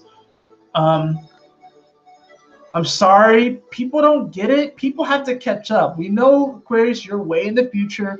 We know that if you really wanted to, you can just snap and everything will just be like, you know, the way that we think it should be, I guess, you know. But this is speaking to some patience here. And it's also about really kind of, you know, in many ways, I'm kind of feeling like this whole active-minded thing instead of like, because, you know, you're a fixed air, so you're closed-minded. But closed-minded isn't bad. But this is about, you know, activating your mind and activating these other sensors, activating these sensors within your being that you haven't really used much lately. And it's been tough for you to use because the South Node was there. Now it's not there, but Venus is there. So it's like even placing value on who you are. This is like when Aquarius, when you really begin to value who you are and value your unique self, that's when you're going to connect to the divine. That's when you're going to hear God, Goddess, source, perspective, whatever you want to call it, speak to you. And then you'll know what to do. You'll know where to go. And you'll wonder why you ever worried. Pisces. Oh my gosh, the cards almost like fell out. That was like some Mercury retrograde type shit.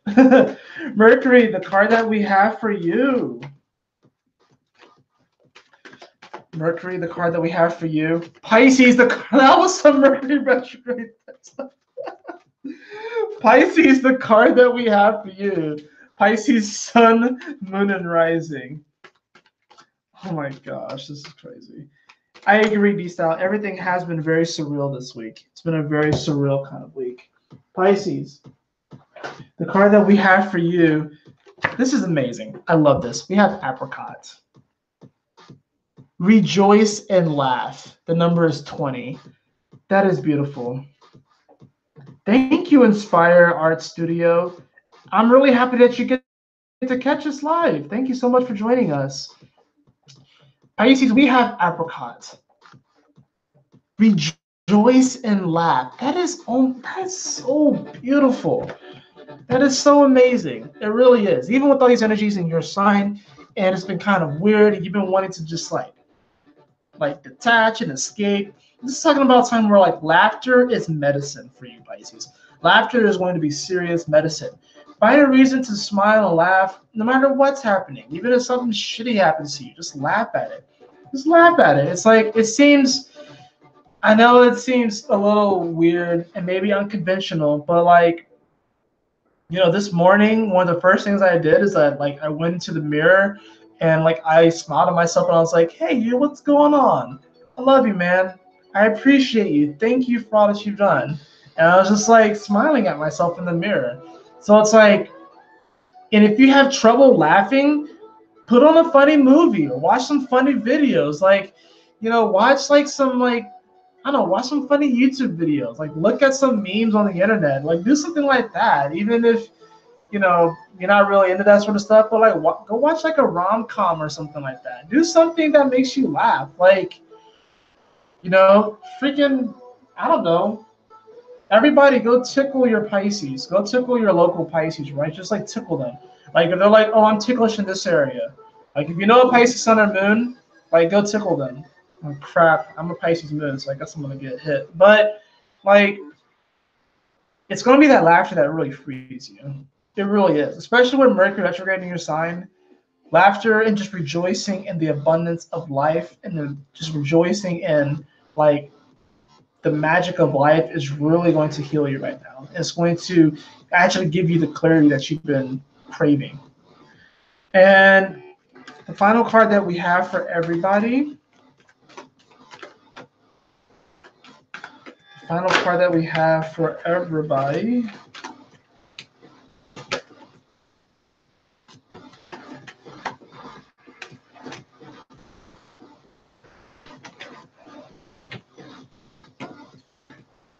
Ooh, interesting. You got bronze. This is really, really cool because remember the analogy I was talking about with Leo earlier about silver and gold and bronze and how bronze is usually third place, but bronze is just literally happy that they got on the podium.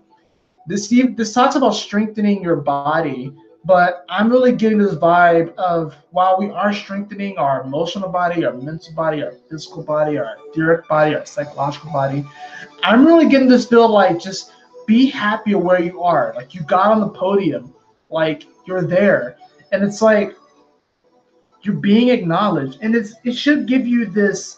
It should inspire you to do more. Like this season, this Aries season will inspire you to do more. That's not going to say it's not going to come without its challenges, but you will be motivated and inspired to do more. You're going to have this great spark. It's like you are on the podium.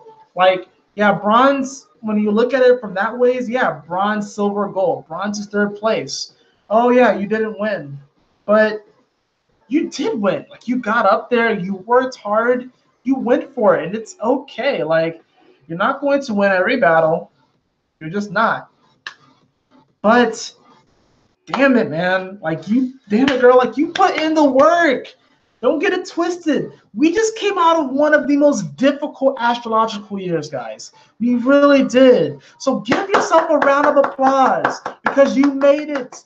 You're here. And you have so many people that are rooting for you. You have so many guys that are rooting for you. Like, you don't know how blessed you are, beloved. Blessed. It's a blissful time. You're blessed. You're blessed. Follow your bliss right now. Feel into your blessings right now. Feel into your blessings right now. Made it. It's okay. No rush. It's cool. You got it. I promise you. I promise you. So glad I ended it off with that card. And the reason why I chose these color cards is because, you know, when you look into the sun, you do see like this vibrant spectrum of colors. And a lot of times when I look into the sun, I see butterflies. I really do. Especially if I look into the sun and I'm like kind of doing this, like I kind of squint my eyes. The way that the beams of light refract in my perception, it looks like a butterfly. So it's I think it's very, very cool. I really like it. And that's why I chose the color card, because it's like we may all be different. We are, anyways, yeah, we are different colors and hues and shapes and stuff like that and all this sort of stuff. But we're all part of the rainbow, baby. You know, taste the rainbow, you know? So it's like, you know, there's no need to really be jealous of what someone else has or what someone else is doing. We can be inspired by it, motivated by it, but there's no need to really be jealous. And take this from a Scorpio. I get jealous. Like, I really do. But it's like there's no need to be jealous about someone else is. Like, we all have a very unique aura. We all have a unique color that we emit too. And we can emit the other colors, but we all have our own unique color and aura. So it's like this is going to be a time where it's probably going to in many ways be revealed to you in the next 30 days. Now I want chocolate. Raise your hand if you want chocolate. I want chocolate. I want chocolate. It's funny how like arguably the most seductive sign of the zodiac, Scorpio, gets chocolate as their card, and now I want chocolate chip cookies. That's funny. What we're going to do is I'm going to share my screen again, and we're going to do this cool ritual. So what this is that in the Pokemon anime, whenever it was around the time of the eclipse, but we're going to do it for now. But it's like they held their hands up like this, almost like a pyramid shape. You can connect it or you cannot. And it was like in the anime, it showed energy flowing from their hands and going into this wormhole, and it was revitalizing this Pokemon on the other side of that wormhole. So it can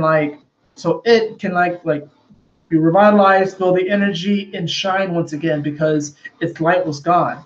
So it's like the sun is a wormhole, it's a portal. So it's like when the sun went into Aries, I was doing this, and it was like I was sending my energy to the sun, but also receiving it at the same time. So we're going to do that right here real quick. And let me just like find a picture of the sun. So I'm gonna be looking over here, so that like it's probably what you're gonna see. I'm just gonna find a picture of the sun. Let's see. Let's see.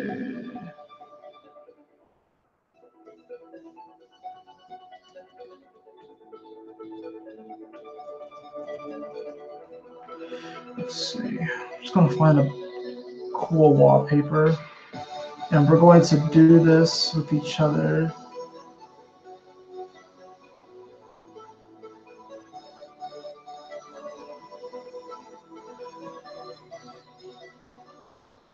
Let's see what I can find.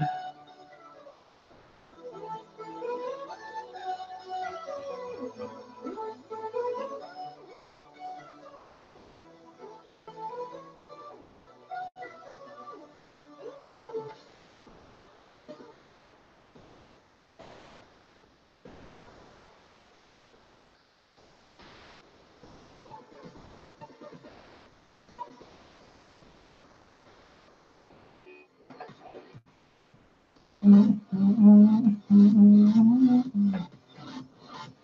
right, I'm trying to find like a cool picture of the sun. So, we can do this thing, and then I'll share my screen with you all, so we can do this cool ass ritual, and yeah, then we'll be on our way, and I want to catch the Leo King tonight too, so we'll do this one. It's kind of cool. See if I can get like a bigger picture of it somehow. Let's see. Actually,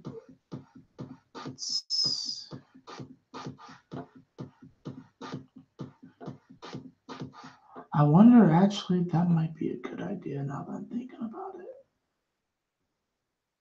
If I like created my wallpaper, then we did it. That'd be kind of cool. No, it's okay. We'll do it the other way. It's fine.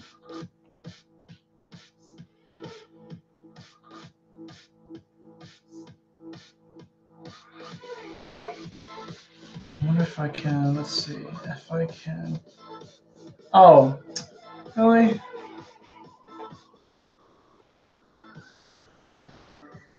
Come on. Okay. Oh my gosh, my computer's being stupid.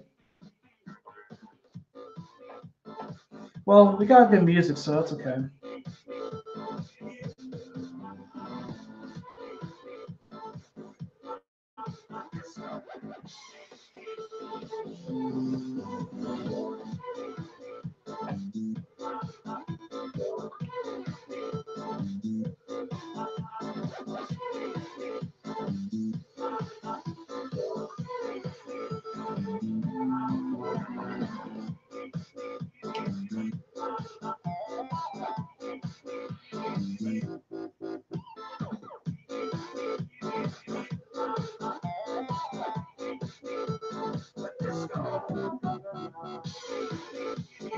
Okay, so this is what I'm gonna do. I'm actually gonna make this my wall.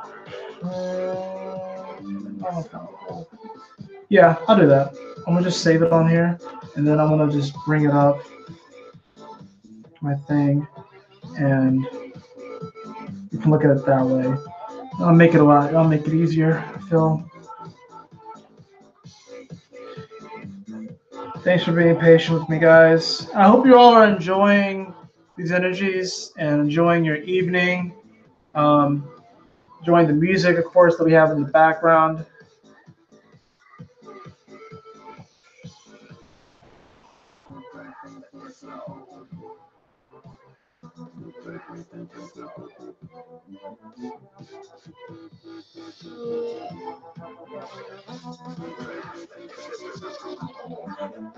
Okay, so I got this pretty good now. So I'm going to share my screen with you all real quick, and then let's see. So do that. Screen share.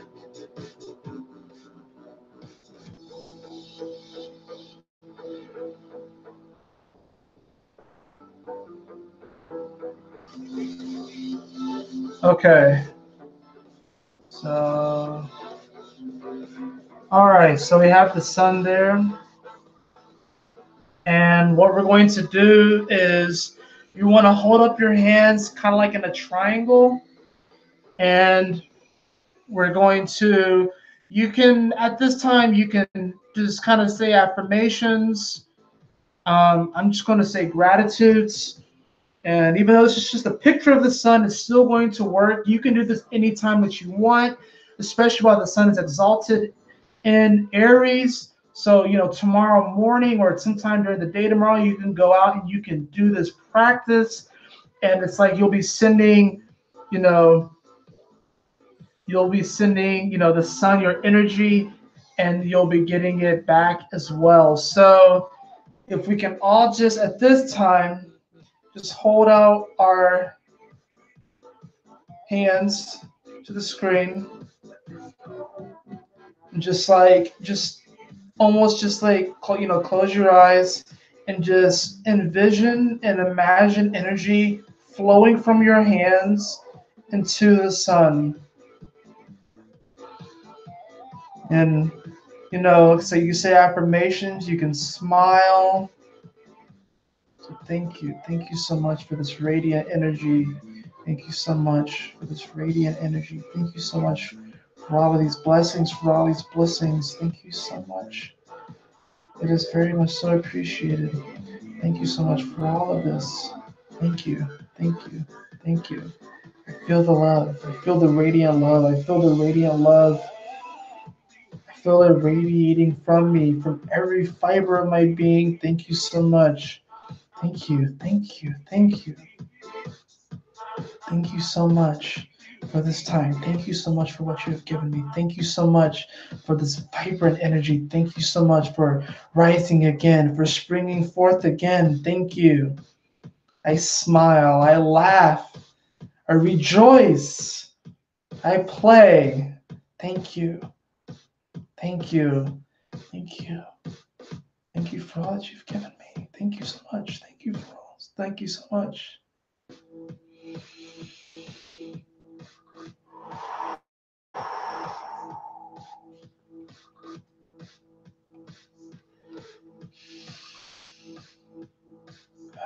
We'll just hold it for a few more moments.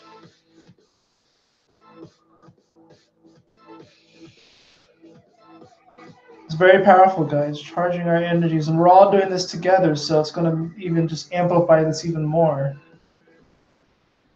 You're going to feel the superpower. You're going to feel the energy, especially when you wake up in the morning. You'll look, woo! You won't even need to have coffee. You'll be ready to go. Thank you. Thank you. Thank you. Thank you for allowing me to connect with these amazing people on my soul tribe. Thank you so much for this platform. Thank you so much for allowing this. Thank you. It's a blessing. It's a blessing. So blissful, so joyful. Thank you so much for allowing us to all connect in this way. So we raise the vibration and frequency of our planet and bring this into the new age. Thank you so much. Thank you. All right. Not gonna lie, my arms are getting a little tired and my shoulders.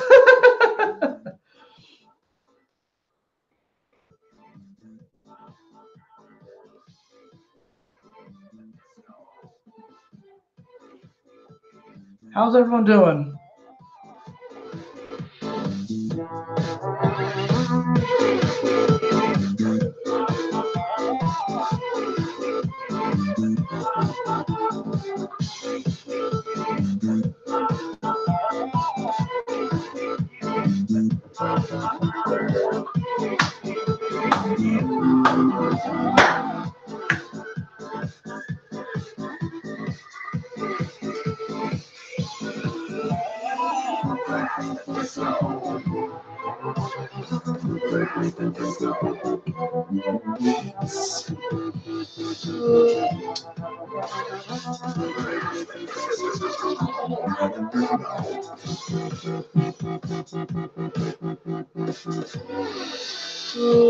Oh shit. Nice.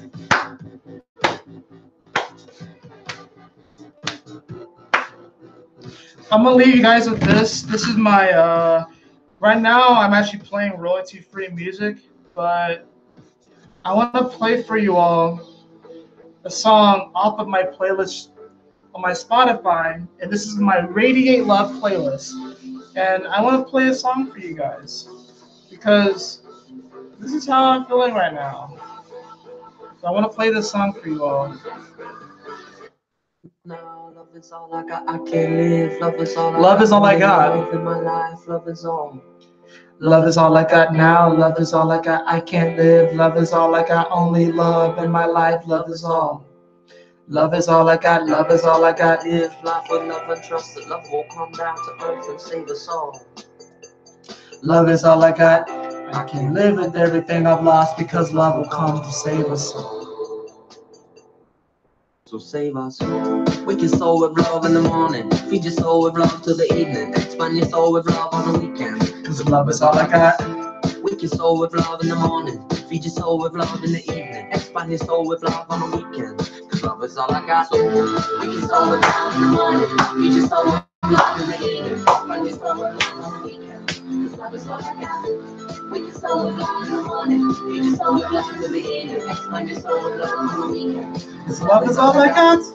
My darling, I can give you what you want, if what you want is love. Darling, I can give you what you want, if what you want is love. So save us.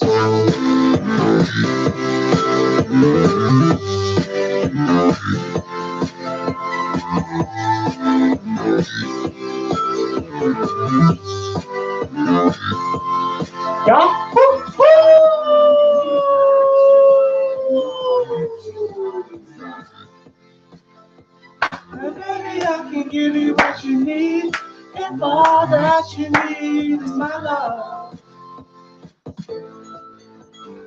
I know you are dancing with me. I'm just chair dancing too. I'm not like actually like up dancing. We'll be doing dance videos as well, dance parties. So y'all are really kind of getting like half of it, admittedly.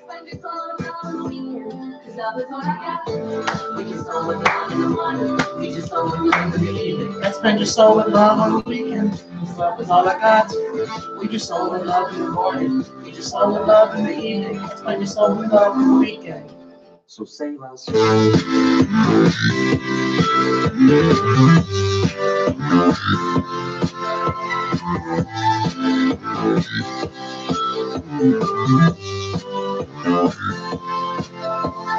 I can give you what you want, if all that you want is love.